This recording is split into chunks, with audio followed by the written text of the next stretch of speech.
यह महत्वपूर्ण पाठ पवित्र भूमि के ऐतिहासिक भूगोल का तीसरा पाठ है। हम सड़कों, जलवायु, कृषि और उद्योग के बारे में विस्तार से बात करेंगे। सबसे पहले सड़कों और राजमार्गों की बात। कुछ सामान्य विचार। फिलिस्तीन की टूटे फूटे इलाके की वजह से नए रास्ते बनाना या पुराने रास्तों में बदलाव करना बहुत मुश्किल है, इसलिए रास्तों का पैटर्न लगभग हमेशा एक सा बना रहा। महत्वपूर्ण सड़क चौराहों पर महत्वपूर्ण शहर स्थापित किए गए, और जैसे जैसे हम आगे बढ़ेंगे आप उन पर ध्यान देंगे। कार्य और महत्व के माप के अनुसार 3 प्रकार के मार्ग हैं, जिन्हें मार्गों को मुख्य रूप से उन स्टेशनों द्वारा पहचाना जा सकता है जो उनके साथ विकसित हुए। अंतर्राष्ट्रीय राजमार्गों में, और मैं एक के बारे में बात करूंगा जो विया मारीस है, समुद्र का मार्ग, और ट्रांसजॉर्डन में जो राजाओं का मार्ग है। ये 2 मुख्य राजमार्ग हैं। जैसे और फिर हमारे पास अंतर क्षेत्रीय सड़कें हैं जो एक स्थान से दूसरे स्थान तक जाती हैं, लेकिन ये उतनी महत्वपूर्ण नहीं हैं। और फिर हमारे पास स्थानीय पगडंडियां हैं। अब बाइबल में सड़क निर्माण के बारे में एक वर्णन है। मैंने उल्लेख किया कि यह क्षेत्र इतना खंडित है कि नए राजमार्ग बनाना कठिन है। खैर, यशायाह 62:10 में कहा गया है, मार्ग बनाओ, मार्ग बनाओ, पत्थरों को हटा दो। अब यह इसे राजा के लिए सुलभ बनाने की तैयारी है। यशायाह 40:3 और 4 में रेगिस्तान में प्रभु के लिए मार्ग तैयार करो, हमारे परमेश्वर के लिए जंगल में एक राजमार्ग सीधा बनाओ। हर घाटी ऊंची की जाएगी, हर पर्वत और पहाड़ी नीची की जाएगी, ऊबड़ खाबड़ ज़मीन समतल हो जाएगी, ऊंची नीची जगहें एक समतल मैदान बन जाएंगी। यशायाह 27:14 बनाओ, बनाओ, मार्ग तैयार करो, मेरे लोगों के रास्ते से बाधाओं को हटा दो। और फिर यशायाह 29:11 में, मैं अपने पहाड़ों को सड़कों में बदल दूंगा और मेरे राजमार्ग ऊंचे उठाए जाएंगे। और अंत में यिर्मयाह 18:15 में, उसने उन्हें पगडंडियों और उन सड़कों पर चलाया जो बनी नहीं थीं, तो ये आपकी दूसरी सड़कें हैं। सड़क नेटवर्क को फिर से बनाने के लिए कई स्रोत हैं। बाइबल और अन्य प्राचीन लेख, खासकर मिस्र और असीरियन में सड़कों के नाम और उनके विवरण मददगार हैं। विषय आमतौर पर यात्रा का वर्णन करते समय संयोगवश प्रकट होता है। इसे आमतौर पर अंतिम बिंदुओं द्वारा निर्दिष्ट किया जाता है। पुरातात्विक जांच ने सड़कों की एक श्रृंखला का पता लगाया है। यशायाह 9:1 में, अतीत में उसने जबूलून की भूमि और नफ्ताली की भूमि को नीचा दिखाया, लेकिन भविष्य में वह समुद्र के मार्ग से यर्दन के साथ गलील को अधिक सम्मानित करेगा। और जाहिर है अन्य जातियों का मार्ग उत्तर पूर्वी भाग में होगा। निर्गमन 13:17 में, जब फिरौन ने लोगों को जाने दिया तो भगवान ने उन्हें फिलिस्तीन देश के रास्ते पर नहीं ले जाया, हालांकि वह रास्ता छोटा था। अब मैंने उल्लेख किया कि मिस्र दक्षिण पश्चिम में है, और अगर वे सीधे तट के साथ चले होते तो यह पवित्र भूमि में एक छोटी दूरी होती। लेकिन इस मार्ग के साथ साथ मिस्र के किले थे, और परमेश्वर नहीं चाहते थे कि वे किलों का सामना करें। पपीरस अनास्तासी पहला होरी द्वारा रामसेस द्वितीय के शासनकाल के दौरान विया मारीस के दक्षिणी भाग के बारे में बात करता है। अब यह यहाँ है, यह दक्षिणी खंड। निश्चित रूप से वे मिस्र से आ रहे होंगे और इसलिए वे इस मार्ग के दक्षिणी खंड से निपटेंगे। आप ध्यान देते हैं कि मार्ग यहाँ तट के पास आता है, ये बस थोड़ी दूरी पर अंदर की ओर है, और ये झोप्पा शहर की ओर जाता है, और फिर ये फिर से अंदर की ओर बढ़ता है, एक अन्य मार्ग के साथ जुड़ता है जो आया है। ये विया मारीस का हिस्सा है। और फिर यह यात्रा फिनिशियनों के क्षेत्र में जारी रहती है। यह मुख्य और महत्वपूर्ण रास्तों में से एक है जो प्राचीन समुदायों को जोड़ता है और इसे सड़क के नाम से जाना जाता है। सिटी का उभरा चित्र पैपिरस अनास्तासी से कहीं ज़्यादा विस्तृत है। यह इसे फिरौन का रास्ता बताता है। लेकिन बाल राहतें सिटी, सिला और गाजा के बीच 20 स्टेशन हैं, जिनमें अब सिला मिस्र में है। यह यहाँ के नक्शे से बाहर है और यह गाजा तक जाता है, जो मुख्य फ़िलिस्तीनी शहरों में से एक है। लेकिन प्राचीन समय में यह सब मिस्र के नियंत्रण में था। यह गाजा से यहाम तक के क्षेत्र को बताता है।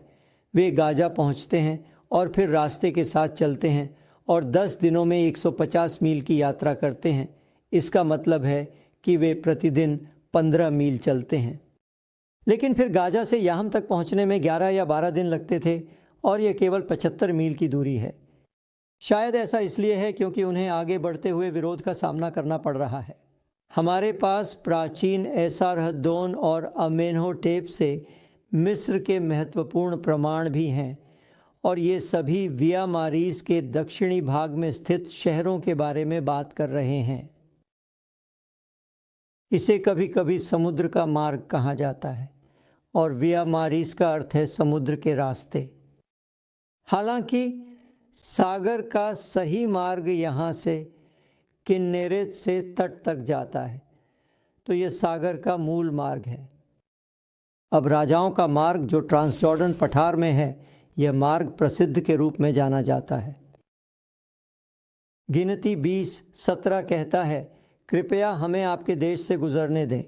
हम किसी खेत या अंगूर के बाग से नहीं गुजरेंगे और किसी कुएं का पानी नहीं पिएंगे। हम राजाओं का मार्ग पर यात्रा करेंगे और आपके क्षेत्र से गुजरने तक दाएं या बाएं नहीं मुड़ेंगे।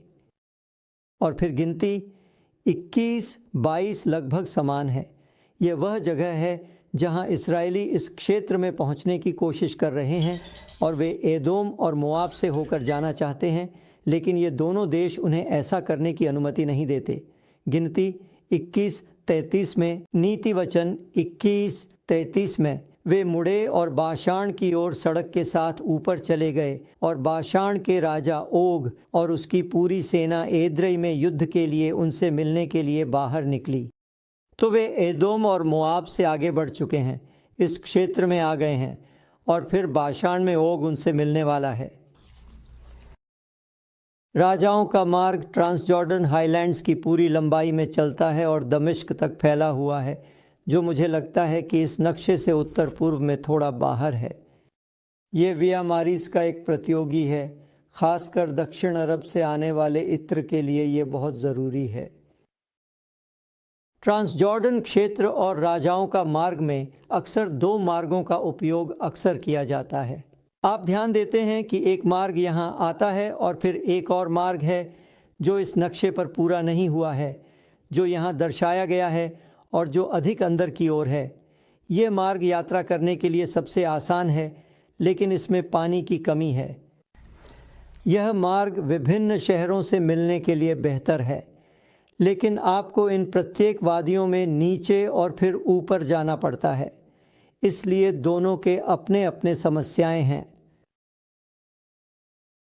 ट्रांसजॉर्डन की महत्वपूर्ण बस्तियां हमेशा राजाओं के मार्ग के साथ स्थित थीं।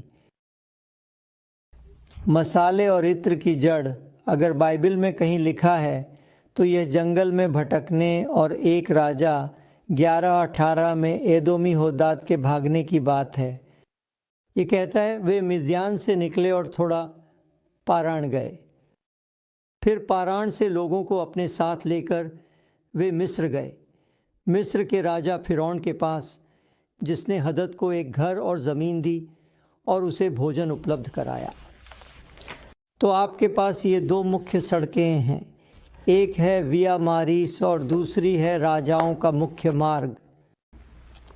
अब हमारे पास आंतरिक सड़कें हैं और कुछ ऐसी हैं जो अनुदैर्ध्य हैं। यहाँ हेब्रोन का स्थान है और हेब्रोन से शेकेम जाने के लिए आपको केंद्रीय पहाड़ी श्रृंखला के रास्ते ऊपर जाना होगा, जहाँ शेखेम सामरिया के इस इलाके में है।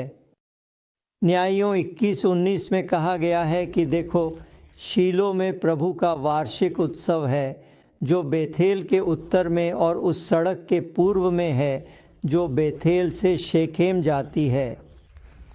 और इसलिए हम उस मार्ग की बात कर रहे हैं जो हेब्रोन से जाता है और फिर उसके उत्तर में बेथेल है और फिर यह इस क्षेत्र में स्थित शेकेम तक जाता है। यरीहो से बेइत शान की घाटी तक। यरीहो वह स्थान है जिसे उन्होंने ट्रांसजॉर्डन क्षेत्र से बाहर आने के तुरंत बाद कब्ज़ा कर लिया था। और यहाँ आपके पास जेरिको है और आप देखेंगे कि जेरिको से 6 अलग अलग सड़कें भी जाती हैं और इन्हें हम अक्सर छोटे मार्ग कहते हैं जो अनुदैर्ध्य होते हैं। एक कहानी है जब दाऊद अबशालोम के खिलाफ इस ट्रांसजॉर्डन क्षेत्र में लड़ रहा है और कहा जाता है कि अबशालोम को योआब द्वारा मारा जाता है और फिर अहीमाज मैदान के रास्ते दौड़ता है और कूशी से आगे निकल जाता है। उसने रीढ़ सागर के रास्ते दौड़ लगाई ताकि वह एक मार्ग ले सके जो कुशाई से थोड़ा छोटा हो और दाऊद को तुरंत सूचित कर सके। और वहाँ एदोम के जंगल का मार्ग है और निश्चित रूप से यह एदोम देश में होगा। एदोम के रेगिस्तान के माध्यम से इसका उल्लेख किया गया है। इज़राइल के राजा यहूदा के राजा और एदोम के राजा के साथ मिलकर मोआब के खिलाफ लड़ने के लिए गए ताकि उसे अधीनता में लाया जा सके। वे इस दिशा में गए और उनका पानी ख़त्म हो गया। भगवान ने उनके लिए एक चमत्कार किया। पहाड़ों में बारिश हुई और अगली सुबह उनके यात्रा करने के स्थान पर लोगों के लिए बहुत सारा पानी था। और हमारे पास लाकीश से आयालोन की घाटी तक है। यहाँ लाकीश का स्थल है और यह लाकीश से आयालोन की घाटी तक जाता है और यह इस क्षेत्र में ऊपर होगा। कहते हैं कि प्रभु ने उन्हें इज़राइल के सामने भ्रम में डाल दिया, जिन्होंने गिबोन में एक बड़ी विजय में उन्हें पराजित किया। इज़राइल ने उन्हें बेइत होरोन की ओर जाने वाली सड़क पर पीछा किया और अजयका और मकेदा तक उन्हें मार गिराया। जब बाबुल के राजा की सेना यरूशलेम और यहूदा के अन्य शहरों के खिलाफ लड़ रही थी जो अभी भी डटे हुए थे। लाकीश और अजेका ये यहूदा में बचे हुए सिर्फ 2 किले हैं। हमारे पास लाकीश शहर है और यरूशलेम शहर को असीरियों ने घेर लिया है और यह उन शहरों में से एक है जो अभी भी डटे हुए हैं। फिर हमारे पास नेगेव में अक्षांशीय सड़कें हैं। केदेश बारनेया से दक्षिणी अराबा तक का रास्ता है। व्यवस्था विवरण 1:19 में कहा गया है, जैसा प्रभु ने हमें कहा, हम होरेब से निकले और एमोरियों के पहाड़ी देश की ओर गए, उस बड़े और डरावने रेगिस्तान के रास्ते से जिसे आपने देखा है। इस तरह हम केदेश बारनेया पहुँचे और इसे एमोरियों के पहाड़ी देश का मार्ग भी कहा जाता है। एक और सड़क अर्द से जेबेल उस्तिम होते हुए अरबाह तक भी जाती है। इसे एदोम का मार्ग कहा जाता है। यह यहाँ इस क्षेत्र में जाता है। यहूदा में हमारे पास लाकीश है जो हेब्रोन की ओर जाता है। यहाँ हमारे पास लाकीश है और हम यहाँ से हेब्रोन की ओर जाते हैं जो इस क्षेत्र में है, और फिर सोरेक की घाटी, रेफाइम की घाटी और यरूशलेम तक। और शास्त्र में इन छोटी सड़कों में से कई अन्य का भी उल्लेख किया गया है। ट्रांसजॉर्डन में आपके पास सोकोत का मैदान और जब्बोक की घाटी, पेनुएल, महनैम, जकबा, रब्बा और अम्मोन हैं और ये सभी इस क्षेत्र में हैं। सड़कों का अनुसरण करना कभी कभी कठिन होता है क्योंकि भूमि पहाड़ों और विभिन्न शिलाखंडों के कारण इतनी खंडित है जो अभी भी मौजूद हैं। लेकिन चलिए जलवायु या मौसम के बारे में बात करते हैं। और यह मूल रूप से यह कहानी समुद्र और रेगिस्तान के बीच में एक महाकाव्य संघर्ष है। फ़िलिस्तीन की जलवायु को समुद्र और रेगिस्तान के बीच संघर्ष के परिणाम के रूप में सबसे अच्छी तरह से परिभाषित किया जा सकता है। जलवायु अल्पाइन से उपोष्णकटिबंधीय है। यहाँ एक वर्षा ऋतु होती है और एक शुष्क ऋतु होती है। इस पैटर्न को हमें व्यवस्था विवरण 11:10 से 12 में दिखाया गया है और यहाँ पर परमेश्वर उस क्षेत्र की तुलना मिस्र और मेसोपोटामिया से करते हैं जहाँ वे जा रहे हैं। जिस भूमि में आप प्रवेश करने जा रहे हैं वह उस मिस्र की भूमि जैसी नहीं है जहाँ से आप आए हैं, जहाँ आपने अपने बीज बोए और पैरों से सिंचाई की थी एक सब्जी के बगीचे में। लेकिन जिस भूमि को आप यर्दन पार करके अपने अधिकार में लेने जा रहे हैं वह पहाड़ों और घाटियों की भूमि है जो स्वर्ग से वर्षा का जल पीती है। यह एक भूमि है जिसकी देखभाल आपके परमेश्वर यहोवा करते हैं। आपके परमेश्वर यहोवा की आँखें वर्ष की शुरुआत से लेकर अंत तक उस पर लगी रहती हैं। मैंने कहा कि 2 मौसम हैं, एक सर्दी है और दूसरी गर्मी है। सर्दियों में पश्चिम में निम्न दबाव होता है और गर्मियों में पूर्व में निम्न दबाव होता है। इस कारण से गर्मी काफ़ी स्थिर रहती है। बारिश या तो अक्टूबर या नवंबर में शुरू होती है और मई तक चलती है। इसका अधिकांश भाग दिसंबर से फरवरी के बीच गिरता है। यहूदा, इफ्राइम और गलील के पहाड़ों में अक्सर और अधिक वर्षा होती है। आप ध्यान से देखेंगे कि ये उत्तर में है। यहूदा के ठीक ऊपर इफ्राइम यहाँ है और गलील को वास्तव में सबसे अधिक वर्षा प्राप्त हुई। सूखे के वर्षों में मोआब को अधिक वर्षा मिल सकती है। यह भी एक दिलचस्प घटना है। लेकिन जितना अधिक आप दक्षिण की ओर जाते हैं उतनी ही कम वर्षा होती है। एक और कारण यह है कि यहाँ पहाड़ियाँ हैं और जब हवा भूमध्य सागर से आती है और इन पहाड़ियों के ऊपर उठती है तो पहाड़ियों के पश्चिमी किनारे पर वर्षा होगी, जबकि पूर्वी किनारे पर लगभग कोई वर्षा नहीं होगी। क्योंकि हवा ऊपर उठती है, ये ठंडी होती है और फिर ये छोड़ देती है, ये बारिश है, और फिर जब ये दूसरी तरफ नीचे आती है तो ये गर्म हो जाती है और इसे खोने का कोई कारण नहीं होता। बारिशों को पूर्व और उत्तरार्ध या प्रारंभिक और बाद की बारिश कहा जाता है, या प्रारंभिक और बाद की बारिश। पहली बारिशें सामान्यतः अक्टूबर-नवंबर में आती हैं और वे जुताई के लिए मिट्टी को तैयार करती हैं। और फिर फसल से ठीक पहले अंतिम वर्षा होती है जो फसल की कटाई में मदद करती है। व्यवस्था विवरण 11, 13 और 17 में शरद और वसंत वर्षा का उल्लेख है। यिर्मयाह 5:24 जो समय पर पतझड़ और वसंत की वर्षा देता है, जो हमें नियमित फसल के हफ्तों का आश्वासन देता है। और फिर होशे 6:3 में वह हमारे पास आएगा जैसे शीतकालीन वर्षा, जैसे वसंत की वर्षा जो पृथ्वी को सींचती है। ध्यान दें कि वर्षा को स्वयं एक आशीर्वाद के रूप में बोला जा सकता है। योएल 2:23 वह तुम्हें प्रचुर वर्षा भेजता है जैसे पहले शरद और वसंत की वर्षा।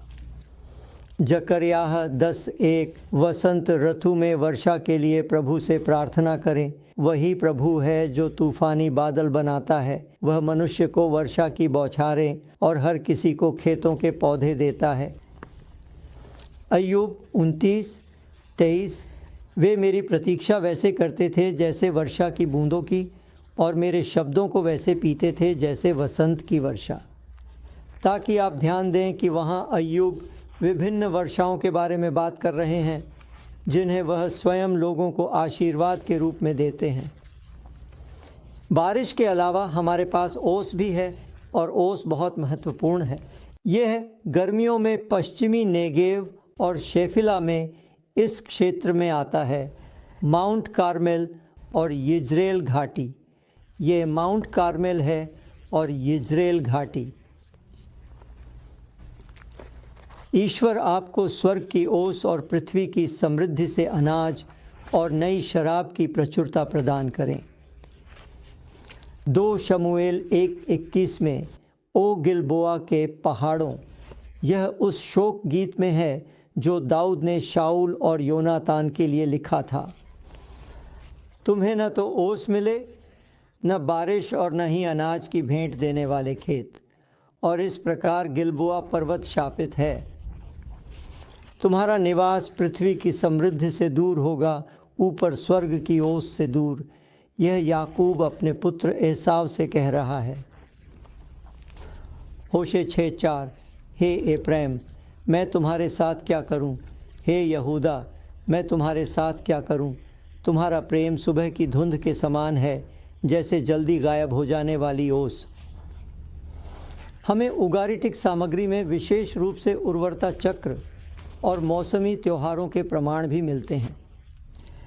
प्रथम ऑक्सिट में 44 से 46 7 वर्ष जमानत हो सकते हैं। 7 वर्ष जमानत हो सकते हैं।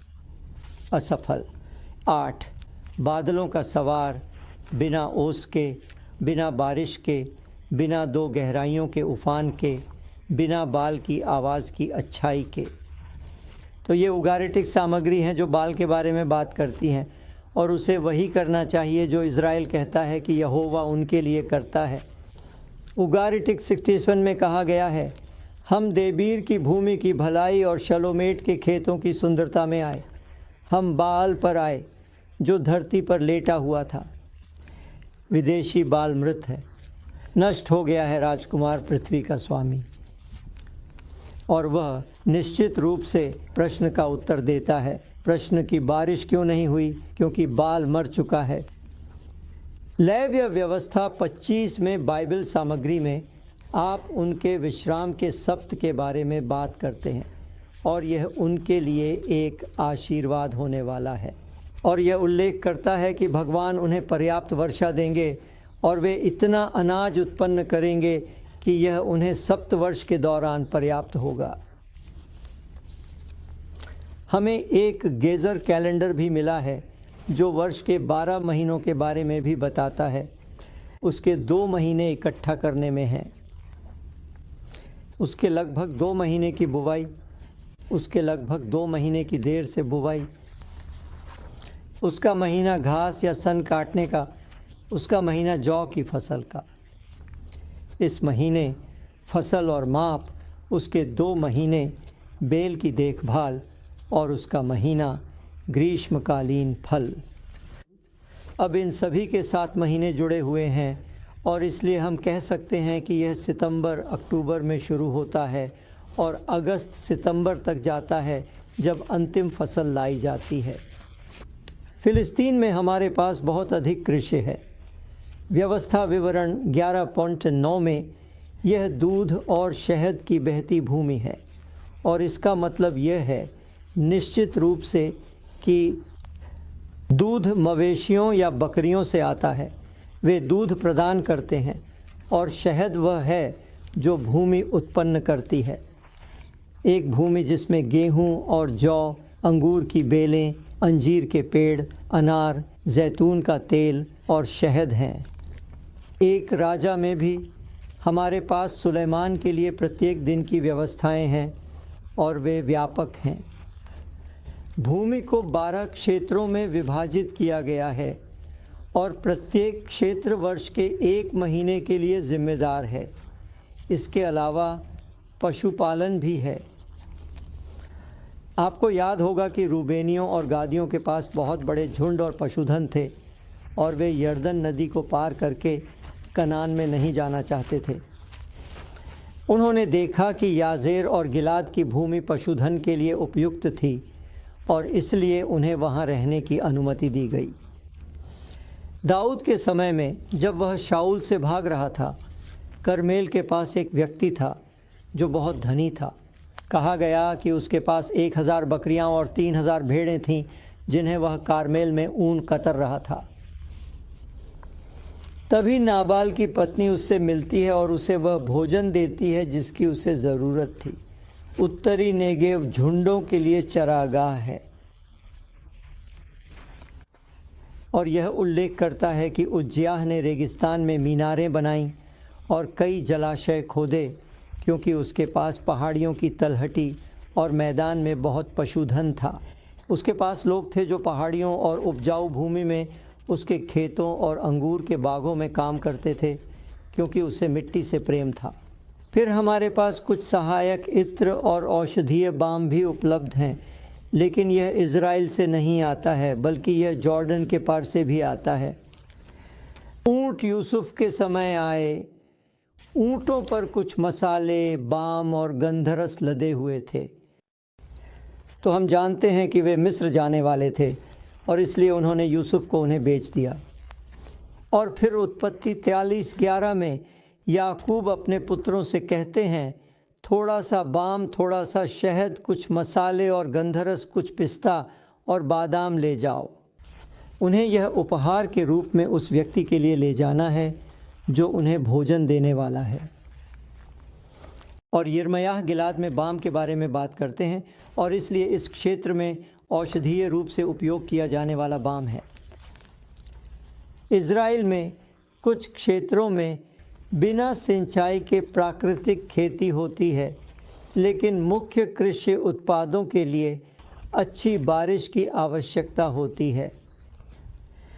उल्लेख करें कि वे मिस्र की तरह खेतों की सिंचाई नहीं करने वाले थे, लेकिन भगवान बारिश भेजने वाले हैं। व्यवस्था विवरण 7-8 में, क्योंकि आपके परमेश्वर यहोवा आपको एक अच्छी भूमि में ले जा रहे हैं, एक ऐसी भूमि जिसमें जलधाराएं और जलाशय हैं, घाटियों और पहाड़ियों में बहने वाले झरने हैं, एक ऐसी भूमि जिसमें गेहूं और जौ हैं, अंगूर की बेलें और अंजीर के पेड़, अनार, जैतून का तेल और शहद, एक ऐसी भूमि जहां रोटी की कमी नहीं होगी और आपको किसी चीज़ की कमी नहीं होगी, एक ऐसी भूमि जहां चट्टानें लोहे की हैं और आप पहाड़ियों से तांबा खोद सकते हैं। इस क्षेत्र में शायद थोड़ी बहुत वाणिज्यिक गतिविधि भी थी, क्योंकि इसका उल्लेख है कि उनके पास ऊँट और गद्दी थीं और इनका उपयोग सामग्री ढोने के लिए किया जाता था। उन्होंने व्यापार मार्गों का उपयोग किया। एक था समुद्र का मार्ग या विया मारीस और दूसरा था राजाओं का मार्ग। हमें यह भी पता है कि कुछ नौवहन था। सुलेमान के समय में उन्होंने एत्जियोन गेबर में खाड़ी में नावें भी बनवाई थीं और उसके लोग अक्सर बाहर गए और वे फोनीशियनों के साथ थे जो समुद्र के आदी होते हैं, और वे हर 3 साल में सुलेमान के लिए वस्तुएं लाते थे। प्राचीन निकट पूर्व में उद्योग या वाणिज्य है। लकड़ी फोनीशिया का एक प्रमुख उत्पाद है, इसलिए अधिकांश लकड़ी इज़राइल के उत्तर से आएगी। वहाँ से आपको देवदार, पाइन और फर के पेड़ मिलते हैं। वहाँ सिनीरी से फर है जो हरमोन पर्वत है। लेबनान से देवदार मिलता है। बलूत बाशान से आता है और साइप्रस से चीड़। इसीलिए वे भूमध्य सागर में साइप्रस की भूमि की ओर जा रहे थे। अन्य व्यापारिक सामान जो फेनिशियन व्यापार में मदद करते थे वो थे, मिस्र ने पटसन से बना लिनन दिया। पहले के दिनों में उसने अलाबास्टर के कटोरे, महंगे रत्न, सोना और रंगीन गलीचे भी बनाए थे, जिनमें रस्सियाँ मोड़ी गई थीं और अच्छी तरह से गांठें लगाई गई थीं। तो आप वास्तव में देख सकते हैं कि बाइबल काल में बहुत सारा व्यापार हो रहा था।